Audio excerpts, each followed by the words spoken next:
जी प्रशांत बने रहिए हमारे संग। और खबर आ रही है हमारे पास। In the latest updates coming in, the chief minister of Rajasthan Bhajan Lal Sharma has ordered an investigation into the incident of the fire at the SMS hospital in Rajasthan. Along with that, a committee has been announced for the investigation. The committee will be chaired by Iqbal Khan, Commissioner of the Medical Education Department.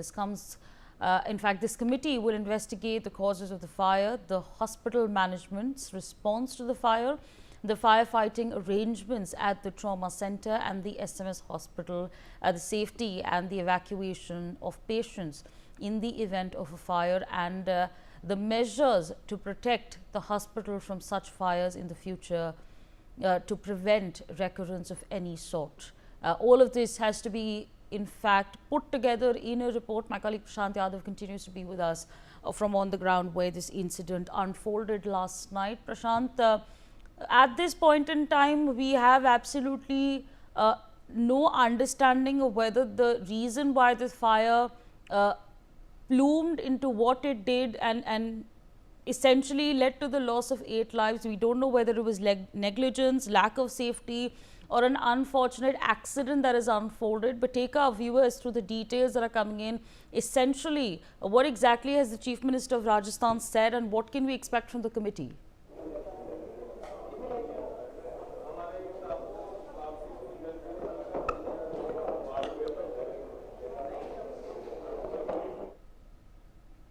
प्रशांत, आपको मेरी आवाज आ रही है?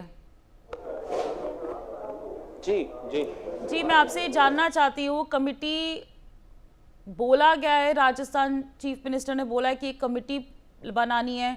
अभी हमें कोई जानकारी नहीं है कि किस वजह से ये फायर लगा था आईसीयू में। क्या बता सकते हैं आप हमको कमिटी के बारे में? देखिए, फिलहाल के लिए जो प्रारंभिक कारण बताए जा रहे हैं वो शॉर्ट सर्किट बताया जा रहा है कि एसी में जो है शॉर्ट सर्किट हुआ और उसके बाद में जो है ये भयानक आग लगी। इसी के लिए जो है एक टीम भी गठित कर दी गई है, 6 सदस्य ये टीम गठित की गई है। कुछ चिकित्सा शिक्षा सचिव है, उनकी मॉनिटरिंग में 6 सदस्य, जिसके अंदर जो है कई लोगों को जो शामिल किया गया है। इकबाल खान हो, एडिशनल प्रिंसिपल हो, एसएमएस मेडिकल कॉलेज से संबंधित कई डॉक्टर्स और चिकित्सा विभाग के कई अधिकारियों को इस कमेटी में शामिल किया गया है। कुछ देर पहले एफएसएल की टीम यहाँ पर पहुंची थी। उन्होंने पूरी तरीके से जो है इस आईसीयू के अंदर जब पूरी जांच पड़ताल की और इसीलिए खास तौर से एफएसएल की टीम को यहाँ पर भेजा गया था कि इन कारणों का पता लगाया जा सके कि आखिर मुख्यतः क्या ऐसा कारण रहा कि इतने बड़े आईसीयू में, जिसमें सीरियस केस के जो पेशेंट है, जो मरीज है, वो भर्ती रहते हैं। मोस्टली जो पेशेंट इन आईसीयू में भर्ती किए जाते हैं वो वेंटिलेटर सपोर्ट पे रहते हैं। हालांकि जो है कल यहाँ पर जब वो आग लगी, जब आनन फानन में यहाँ से तुरंत जो है उन पेशेंटों को निकाला गया और इस फ्लोर से सीधा उनको अस्पताल के बाहर सड़क पर ले जाया गया, जिसके चलते इस आग के कारण 6 लोगों की जो है मौत हो गई है और 6 लोगों के अंदर कई जगह से ये लोग शामिल है। फिर सीकर कहे, भरतपुर कहे,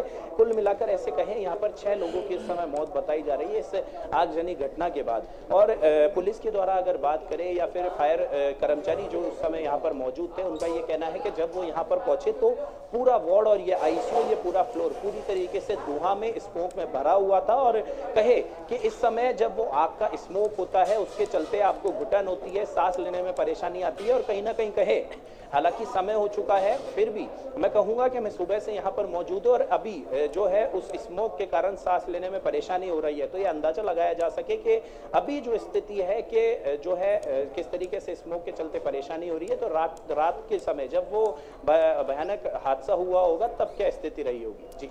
जी Prashant, thank you so much for joining us, sharing all